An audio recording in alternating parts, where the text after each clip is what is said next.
Welcome to the MorrowMarriage podcast, and today we're going to talk about having more boundaries in your marriage the happier you are. Now, if you don't know us, why people stay together for the kids, and it's not what you think. Why men are not leading in their home. I'm Cass. I'm Kathryn. Not so obvious ways to get the sex back. So when you dated your husband in the beginning, did you ever answer the door with your hair all crazy? We're MorrowMarriage. Let's flip divorce statistics with the new marriage. Welcome to the MorrowMarriage podcast, and today we're going to talk about having more boundaries in your marriage the happier you are. Now, if you don't know us, you don't know that we say inspire, lead, ask or invite, and then motivate with boundaries. And typically what that is all about is getting your partner to join you on the journey. However, we had a recent revelation.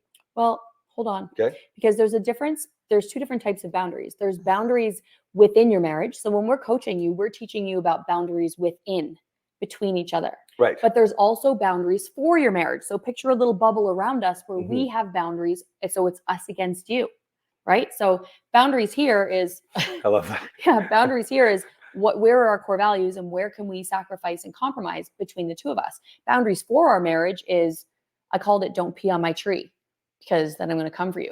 and we came to this realization because our marriage, obviously, if you've been following us, our marriage has gone from, Cass likes to say, the depths of hell, and now we have a very strong marriage.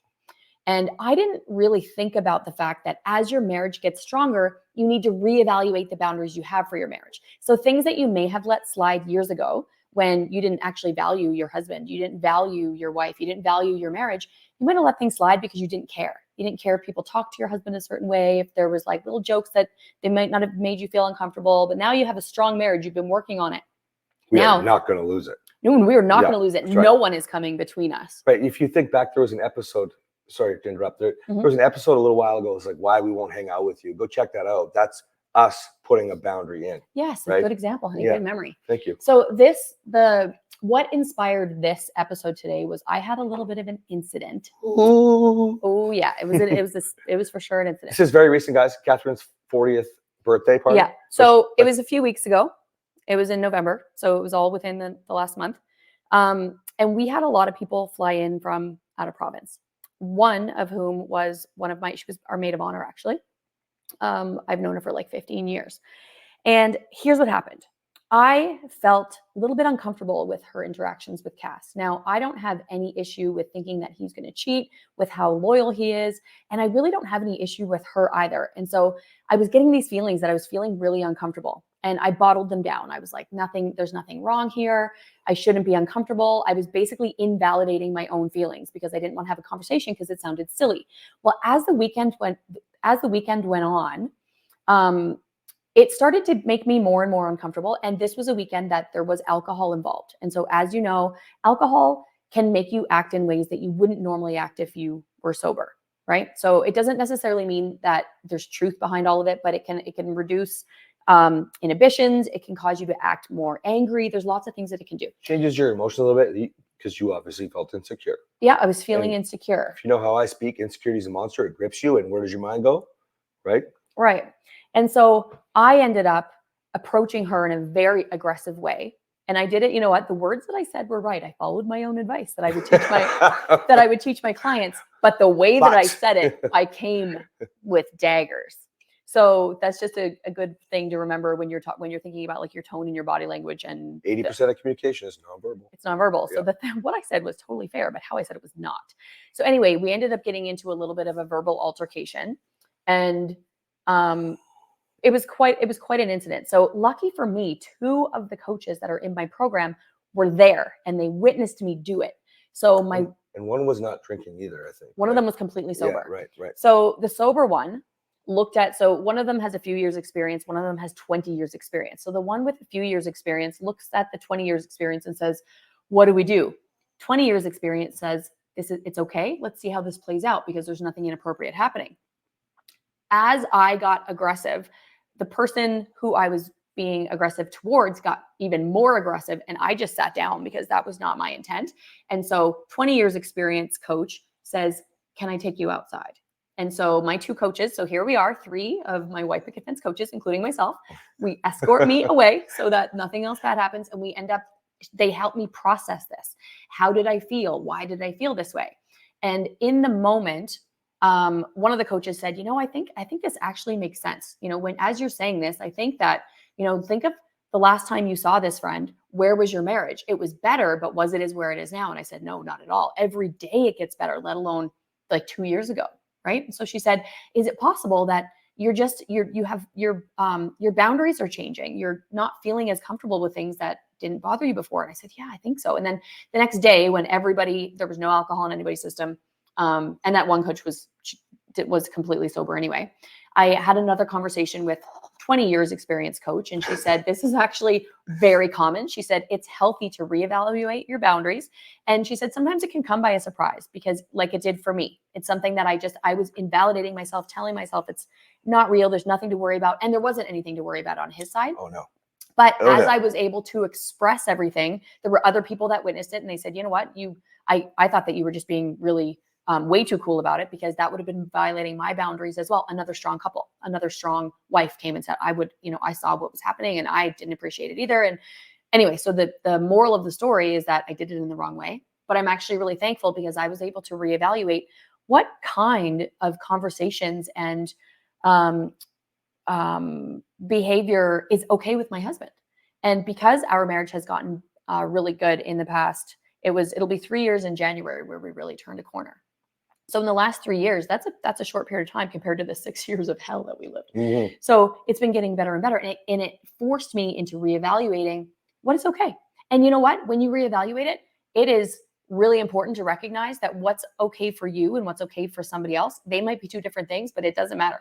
No one's going to come between us, except for a little Finn here, physically is right here. But no one's going to come between us, and I will protect what I have with my life. And I think I'll come for you. So if you don't know, we'll have to do an episode on it. I don't know if you've got this, but in my program, I've got like rules to live by that nobody will agree with. So for example, we don't go out past 10 without each other. We just don't go up to midnight. Then we were going to want to try to come home. Like there's lots of rules that we would have that people just wouldn't necessarily agree. I think that, the more it's a boundary for your marriage. That's right. And what we're getting at is, the more we reflected on this night, by the way, first of all, it's the first time anyone's been insecure about me. It was awesome. My wife insecure about me. Love her through it, guys. Anyway, what I realized is, I need to be thinking a little bit more about, I should have noticed that it was bothering you. I was outside for a cigarette. If you don't know, I smoke. I was outside and I smoke a lot. And so Allison was just there. Right. And I don't know. I didn't notice anything because I've known her for so long, but I think you're right. I should have known more about you. I should have known more about what you were feeling Well, it was so comfortable because we've known her for so long that no one thought to say, hey, should we maybe reevaluate this? Because if the tables were turned, he would also feel uncomfortable, but it would be just as uncomfortable of a scenario because he would also think, well, oh, we've known this person for a long time. There's nothing to worry about. Why am I worrying? Right. And so I think that because it was comfortable, but it was a little too comfortable for me. Well, and that's the perfect way to make sure we understand how we're talking about reevaluating, right?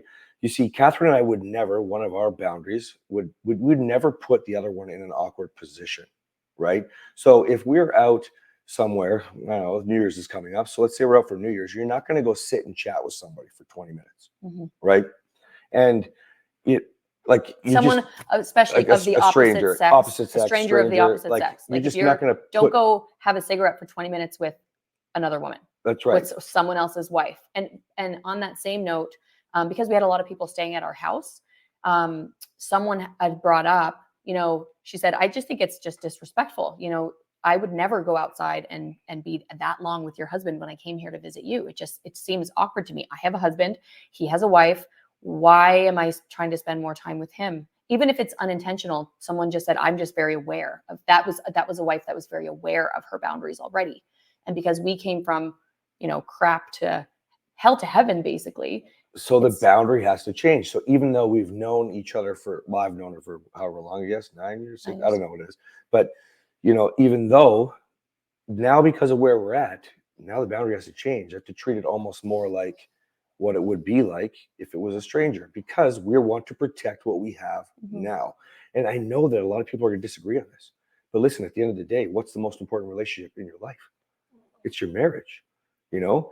And everybody's boundaries can be different. they will be. I would not have reacted this way in previous years. So my boundaries 3 years ago, 4 years ago, 6 years ago were much different than my boundaries now, even boundaries for myself. So I didn't actually understand. So he had to teach me a lot about boundaries, because I was very free and I saw no issue with a lot of behaviors. And he's very patient with me, because I get no, this guy's just my friend. I'm like, he really not your loves friend. you. Yeah, And he's not your a friend. little after we're married for a little while, he's like, I thought I was going to marry you. It was wild.